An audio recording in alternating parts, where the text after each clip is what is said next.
As a boy, I recall being taught by my parents, grandparents, and Sunday school teachers the importance of integrity. Integrity, as best as I recall, was explained as having and holding true to your values, even when it may not seem in your interest to do so. I vividly recall being reminded, probably at the beginning of every school year, how being a Christian and a member of our family meant that we had to hold on to higher standards than many were willing to do, and that I was to remember and obey these values and principles no matter what my friends or others might say or do to lead me in a different direction. I recall, too, hearing that there might be times in which I will have to make a stand alone, no matter whatever everyone else is doing.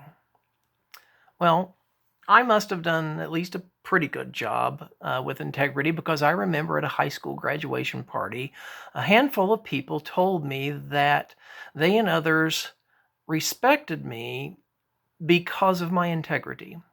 I recall thinking at that time that those were probably the best compliments I had ever had, and the most meaningful ones. For integrity, as my family drilled into me, was really all that we have from our lives when we leave this life.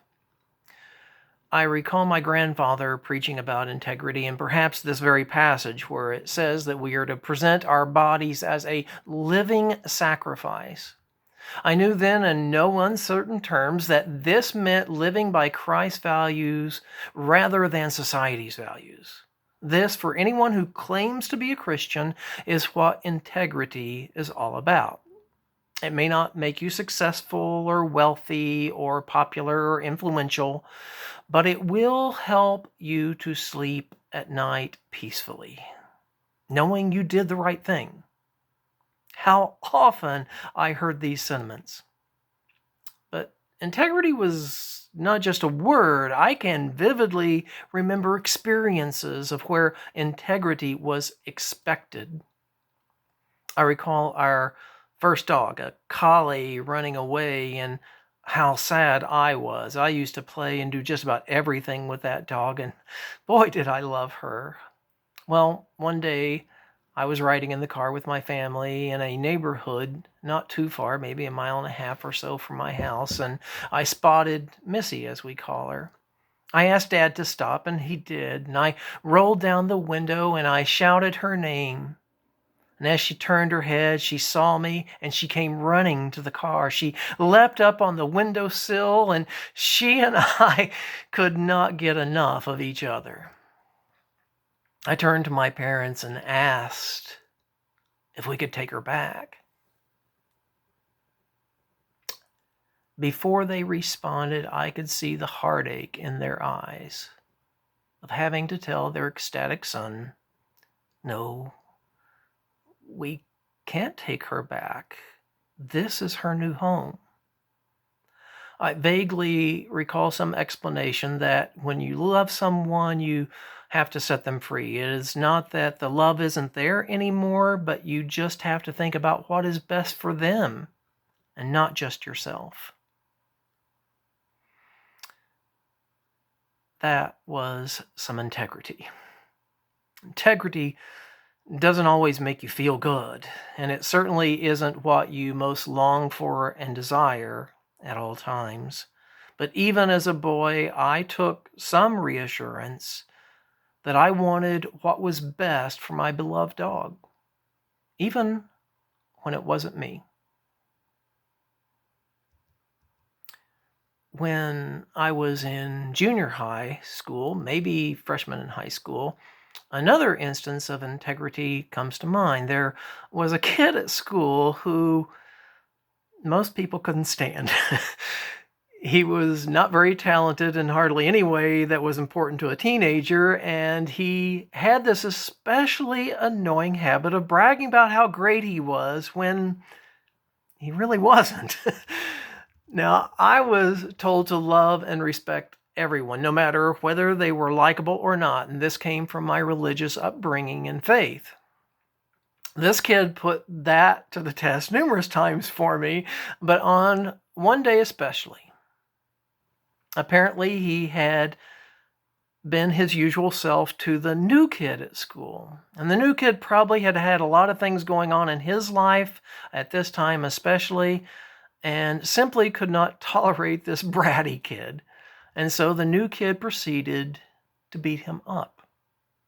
It was clear that the bratty kid was no match for the new kid, and no one was stepping forward to save the bratty kid from what they probably all felt he deserved. But it went against my grain to see even an annoying kid being pummeled mercilessly. I walked forward and told the new kid to stop. He didn't. I told him again, this time with an explanation that he had already won the fight and had proven his point. He still didn't stop. I recall feeling amazed at his unwillingness to stop beating on this kid. And so even though I was told I shouldn't fight, I had also been told that there are times in which I may be forced into it. Well, I suppose I could have not fought, but my young conscience told me I should defend this bratty kid who couldn't defend himself, and so I stepped in his place. Now, fortunately, the coach stepped in before things got out of hand. And later, that same coach told me, I heard what you did for the kid getting beat up. And I have to tell you as a teacher that you are not supposed to fight in school. But he went on to say, I also want to tell you that I respect you for trying to do what you thought was the right thing. Integrity. Sometimes it makes you feel good, even when you think you've been bad. Honestly, I'm not proud of what I did back then, and I don't recommend that for any kids today. But then that is the thing with integrity. You can have it differently at different times of your life, at different levels of understanding, and even when your ethical principles change. Integrity is about being willing to abide by what you think is right, no matter the consequences. Not always being right in your understanding of what is right. Now, it wasn't just my family and church family that had taught me about integrity. It was a virtue that was esteemed by most of the people in the rural community in which I was brought up. Now, not all of them possessed it that well themselves, but they all seemed to think that it was a pretty important value to have, nonetheless. As I was growing up, I recall times in which I could hear both adults and friends talk about people who had no integrity, and that even politicians, our elected leaders and representatives, didn't always have it. God forbid. Truly, though, I recall those conversations as being a big deal. And it didn't matter what political party they were or you were. Integrity was expected, no matter how one's beliefs might differ. As I look at our country today, it seems as if integrity no longer matters so much for people. And this is true not only of politicians in many cases, not all, but the people who support them despite clear and convincing evidence that there is little integrity to be found.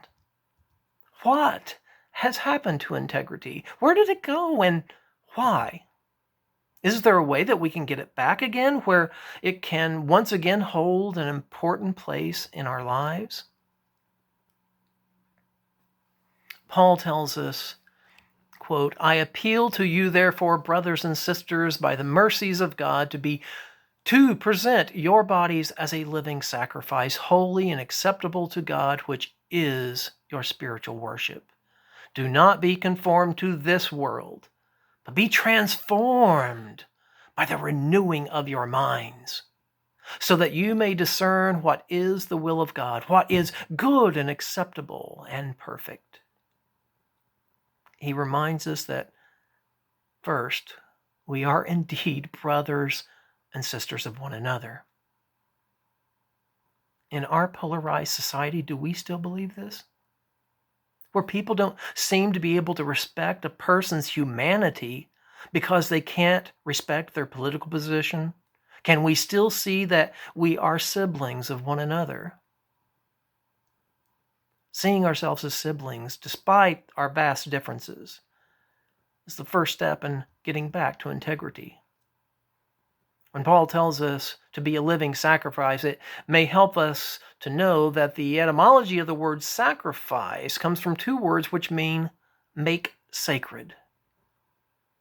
And so it doesn't necessarily entail that we will have to give up something or go through some painful experience, though that is often the result of making our lives sacred in a culture that does not honor integrity and other things that are sacred. But it is more focused on living up to our highest ideals, values, and virtues, the ones that we think God possesses, the ones that are genuinely sacred. It's not just our bodies, but our whole being that Paul is wanting us to make sacred, for nothing less of this can be, quote, holy and acceptable to God. It is clear that he believes that part of making our life sacred is, quote, not to be conformed to this world. Whoa. Now that's a hard one, isn't it? We live in this world, and if we don't live in accordance to its rules, it's not long before we feel the pushback. And sometimes that pushback is severe, even abusive. Sometimes may even end in our death, as too many black people know that for sure. We see that today with peaceful protesters receiving violence by those who claim to simply be enforcing the laws, even though their actions have no likeness to God's moral or spiritual laws whatsoever. But changing ourselves is not simply about conforming to our culture. It also demands giving our devotion to God's ways and truth. This is what Paul means when he says, be transformed by the renewing of your minds. Transformation is not making a couple of changes and thinking all is all right. No, it requires thinking and behaving with a whole new perspective and set of values. The hardest thing about being a Christian is not coming to believe that God's ways are better than our own. Rather, it is coming to act on God's ways rather than our own. We can all aver that God's values and virtues are above that of the world and our own, but are we willing to tick off the world by genuinely living by God's values? That is the question of any who would call themselves Christians. Not simply in their heads, but with their very lives and lifestyle. Paul tells us that we are all one body in Christ and members of one another. Okay, I think I can bring myself to believe in that metaphor, but the difficulty comes in asking what that means in the way that we interact with and treat one another. Keeping with that image of we are all one body, when we eat, our bodies naturally distribute the nutrients to every part of our body. To each goes the necessary proteins and carbohydrates and other such things that help us to live. It is an equitable system where each part gets its fair share. But is this the way the world works? Not even close. We have parts of our society that are bloated and take nearly all there is to take, while other parts are starved of the very necessities of life. If our bodies worked this way, we would lose arms, legs, organs, until our whole body died. And that is what is happening in our society. Some are barely living, others even dying, because of the unfairness of the system that delivers most of the resources to some and little or nothing to others. This systemic injustice in our society is a sign of our spiritual decay and ethical malignancy. As Reverend Dr. Martin Luther King Jr. Stated in the 1960s, the richer we have become materially, the poorer we become morally and spiritually. We have learned to fly in the air like birds and swim in the sea like fish. But we have not learned the simple art of living together as brothers and sisters. Part of integrity is admitting to ourselves this truth. Our greed-based civilization cannot sustain itself. If starvation, lack of health care, and class warfare do not get to us first, then climate change surely will.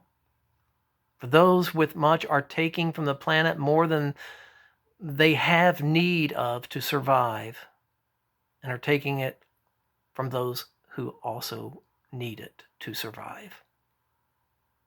They undermine the viability of our earth to sustain itself. Greed kills, sooner or later. We need, therefore, a transformation of values and of lifestyle. For greed and selfishness is based in a worldview which is a me against you, us against them. It is a conflictual and competitive model, not a harmonious and synergistic model. Paul argues, like Jesus and the prophets, for the harmonious and synergistic model. And that is clear by his use of how we all are one body. For any body in which is at war with itself dies. Only a healthy body seeks to care for each part of the body, one and all. What if our world worked that way? And Paul understands that the ways of the world tells us that some people are better than others, more deserving than others. That's the way it is. They say that some are more gifted and have qualities that are to be valued more than others, but God has created each of us to function within the whole so as to promote the good of the whole. No matter what your God-given gifts may be, each gift is important for the health of the whole community and world. If everyone had the same gifts,